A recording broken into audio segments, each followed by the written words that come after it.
Il-Ministru għall-Affarijiet Barranin u Ewropej u l-Kummerċ Ian Borch kompla bis-sensiela tal-għaqad bilaterali li qed jagħmel barra mill-pajjiż sabiex ikompli jispjega il-prijoritajiet ta' Malta fil-qasam tal-aħbarijiet barranin.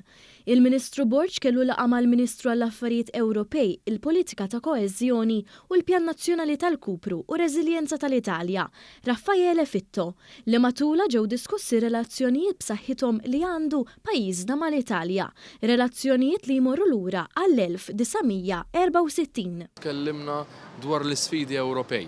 Sfidi li nistgħu ndawruhom f'opportunitajiet għaliex għandna l-istess pożizzjoni fuq l-immigrazzjoni regolari, l-istess pożizzjoni dwar l-Afrika ta' fuq, speċjalment is-sitwazzjoni fil-Libja, u l-istess pożizzjoni meta niġu biex nitkellmu fuq ir-riformi meħtieġa għall-futur tal-Ewropa. Matul laqgħa oħra l-Ministru Borch iltaqa' mal-Kummissjoni Parlamentari Taljana l-Affarijiet Barranin u Komunitarji, immexxija minn 3 membri parlamentari.